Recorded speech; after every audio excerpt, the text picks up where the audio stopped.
Assalamualaikum warahmatullahi wabarakatuh. Pada kesempatan kali ini kita bertemu lagi di MK Oceanografi Umum. Pertemuan ke-6 kita membahas tentang gelombang laut. Gelombang laut itu ada sebabnya, pengertian gelombang laut, sebab terjadinya gelombang laut, parameter gelombang laut, dan klasifikasi gelombang laut. Nah, sekilas tentang gelombang laut dalam bidang oceanografi. Ombak dikenal sebagai gelombang dalam atau intertidal wave. Fenomena ini juga ada dalam bidang meteorologi, di mana gelombang menjalar pada lapisan antarmuka atau udara. Jadi intinya itu, kalau di laut itu dan di udara sama-sama membahas fluida. Kalau yang di laut itu fluidanya bentuk air, kemudian kalau di atmosfer fluidanya berbentuk gas, sama-sama liquid. Kemudian gelombang dibagi menjadi dua bagian, itu gelombang permukaan dan gelombang internal. Nah, itu ada gelombang yang di permukaan, di permukaan laut, kemudian ada gelombang yang internal laut atau gelombang dalam. Nah, gelombang itu disebabkan oleh adanya perbedaan rapat massa ataupun kerapatan atau densitas, banyaknya partikel yang terlarut dalam suatu perairan, menyebabkan terjadinya gelombang. Pengertian gelombang laut merupakan suatu gerak naik turunnya air laut yang dapat disertai dengan perpindahan massa airnya. Nah, jadi gerakan turunnya air laut tanpa disertai perpindahan massa, aja cuma gerak biasa airnya. Kemudian memiliki dimensi berupa periode gelombang, panjang gelombang, tinggi gelombang, dan juga cepat lambat. Ada beberapa faktor, itu ada periode gelombang, panjang gelombang, tinggi gelombang, serta cepat lambat gelombang. Manfaat gelombang laut ada beberapa, yaitu menjaga kestabilan suhu dan juga iklim dunia. Ya, karena dia gelombangnya mengaduk air atau membawa air di satu tempat, jadi airnya sama suhu topnya. Melalui permukaan ombak terjadi pertukaran gas. Ya, pertukaran gas mungkin itu ke atas mengambil air secara konveksi ya. Udara maksudnya, udara nanti masuk dalam air, itulah pertukaran gas. Meningkatkan kemampuan adaptasi serta keanekaragaman sistem hidup ya, karena dia membawa kandungan jenis fitoplankton, zooplankton, kemudian juga bawa salinitas, topnya jadi merata, jadi keanekaragaman jenisnya bisa lebih banyak, membantu terbentuknya pantai. Dan dia kan mengirim pasir, itu balik lagi dia kirim lagi pasir, itu yang menjaga bentuknya tetap baik. Ada juga yang destruktif, justru merusak, jadi dia memberikan banyak faktor dalam pembentukan pantai, baik itu baik ataupun buruk.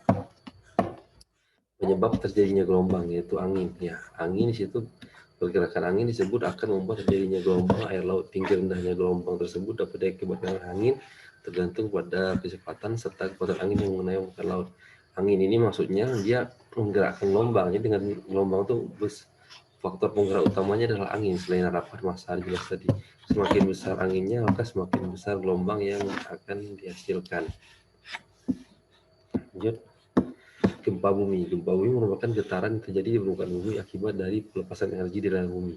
Jadi energi dalam bumi dilepaskan, itu mengakibatkan ada dorongan yang akan menggeserkan lempeng. Itu salah satu penyebab terjadinya gelombang, karena kalau ada energi yang dilepaskan ke atas itu, jadi terjadinya gelombang. Biasanya gempa bumi tersebut disebabkan oleh pergerakan gerak bumi ya, pergerakan gerak bumi. Nah, jadi pergerakan yang dorong ke atas, ada yang ke samping, kalau itu berat.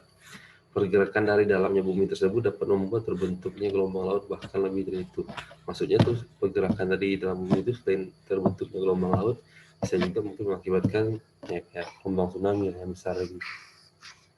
Akibat gravitasi bulan dan matahari. Nah, salah satu penyebabnya juga aktivitas bulan dan matahari itu lebih kayak membuat air pasang itu, kalau pasang udah pasti gelombangnya lebih besar. Nah, pada air pasang surut lah. Kemudian kedalaman dasar laut, gelombang tersebut juga sangat terlihat berasal dari pantai, karena volume dasar laut serta juga permukaan air yang menyempit, sehingga massa air yang sudah memiliki gaya gerak akan terdorong ke atas permukaan dan menciptakan gelombang. Nah, itu maksudnya yang permukaannya yang udah di ujung atau yang sempit itu bisa juga menciptakan gelombang, karena dia yang massa airnya sudah ringan atau menyempit, tidak banyak lagi tidak seberat yang di perairan yang paling ujungnya. Nah, di hilirnya begitu ada angin atau gempa ataupun dari aktivitas bulan matahari, lebih besar riakan gelombangnya. Kemudian ini contoh pemanfaatan gelombang laut. Ada kincir ya, kincir. Ini ada semacam pemanfaatan energi. Nanti dia ini apa namanya, menggerakkan turbin atau kincir turbinnya. Nah, turbinnya ini sekilas kecil, tapi nyatanya besar ini. Dia kan pergerakan gini kan diambil energinya dari pemutaran dinamonya misalnya. Parameter gelombang laut secara umum, ini ada gelombang mekanik. Kalian perhatikan ketika energi diramparkan melalui gelombang air mampu memindahkan gabus yang semua terapung dari permukaan air. Maksudnya gelombang ini ada energi gerak, dia mampu memindahkan gabus. Ini kalau di laut itu emang iya ya, pasti emang. Kemudian ada gelombang laut yang sering disebabkan oleh ombak laut, membuktikan adanya sejumlah energi dibawa oleh gelombang. Ya ini dia ada energi yang apa, dia membuat olengnya kapal bergoyang. Ya itu ada gelombang. Kemudian ada panas matahari terasa di bumi juga disebabkan karena gelombang elektromagnetik ini dipancarkan oleh matahari merambatkan dan meradiasikan energi panas ke bumi. Nah ini maksudnya lebih ke gelombang panas yang dihasilkan oleh matahari dalam meradiasikan panasnya ke bumi. Itu salah satu dari gelombang udara. Amplitudo energi, bisakah kita mengukur berapa tinggi puncak atau berapa tinggi rendah palung yang disebut satu gelombang yang sedang kita cari sekarang disebut amplitudo. Maksudnya tuh kita ingin tahu berapa sih gelombang yang tertinggi ya, gelombang tertinggi sama palung terendah, cekungan gelombang yang rendahnya. Amplitudo adalah jarak antara garis tengah dan puncak atau palung dari suatu gelombang. Titik tengahnya ya, amplitudo itu jarak bukan jarak antara garis tengah dan puncak atau palung suatu gelombang. Nah itu maksudnya dari atas ke bawah itu berapa itu amplitudo. Kemudian dengan mengetahuinya kita dapat mengukur seberapa banyak energi yang diangkut dari gelombang.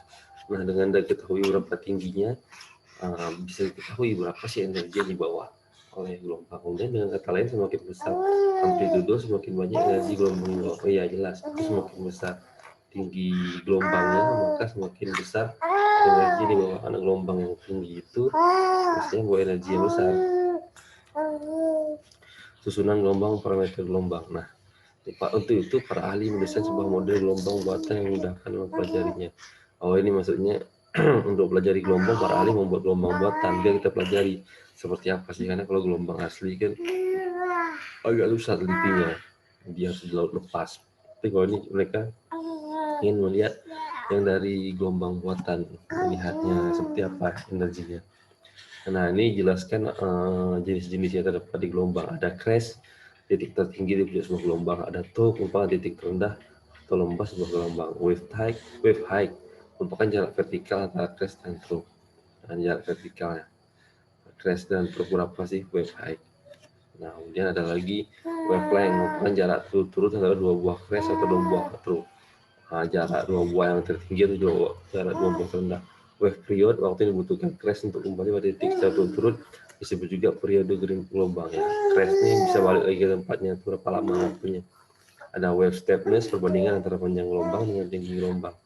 Nah tadi kan ada panjang gelombang, tinggi gelombang itu dibandingkan untuk mengetahui kemiringan gelombang. Nah klasifikasi gelombang laut dia ada capillary waves, wind waves, swell, surges, tidal waves. Ini contohnya tuh penampakannya tuh berupa yang pertama tuh daya, gelombang yang breaker, gelombang pelabuhan dan pasang surut. Lanjut, nah sini tipe gelombang bila dipandang dari sisi sifatnya itu ada jenis-jenis gelombang berdasarkan sifatnya ada macam. Gelombang laut membangun pantai, jadi dia gelombang yang tipenya tidak merusak, yang mengirim pasir atau mengirim partikel-partikel nanti jadi banyak pasirnya, ataupun menjaga stabilan pantai nanti, walaupun tidak bawa pasir tidak merusak. Yang satu lagi sifatnya itu dia merusak, jadi dia gelombang besar yang akan menarik pasir ke dalam. Nah itu jadi kan mengakibatkan abrasi atau apa, jadi ini gelombang yang perusak, nanti daerah pantainya jadi lebih dalam atau terkikis. Berdasarkan ukuran penyebabnya ada gelombang kapiler. Gelombang kapiler nih ria, semacam ria. Ada juga gelombang angin yang gelombang yang lebih besar dari kapiler atau bocil. Kemudian juga ada gelombang swell wave, gelombang yang gelombangnya itu mencapai ratusan meter. Itu gelombang lebih tinggi. Itu juga gelombang nah, gelombang pasang surut itu gelombang panjangnya lebih panjang lagi, tapi ini gambarnya tinggi gelombangnya, mungkin ini ambil di luar negeri. Kemudian tibanya gelombang di pantai akan terdiri dari beberapa bagian, yaitu ada swelling wave zone, swelling ini ya, swelling yang menonjol pertama sebelum jatuh. Ada breaker zone, pecahnya gelombang, ada surf zone, zona untuk setelah gelombang pecah, ada swell zone, ada backwash. Swell yang sini, kalau backwash yang tarik balik. Backwash. Pergerakan gelombang secara terus-menerus dapat mengalami perubahan arah akibat gangguan angin pulau atau arus pantai gelombang balik.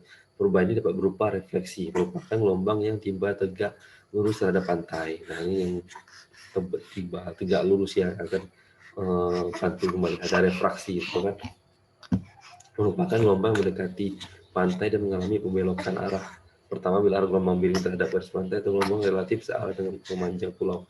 Ini tergantung pulaunya. Kalau pulau yang memanjang ya searah pulau. Kalau pulaunya itu ada lekukan di belok, kemudian ada difraksi, merupakan gelombang terpisah memancar akibat terhalang oleh barier atau pulau.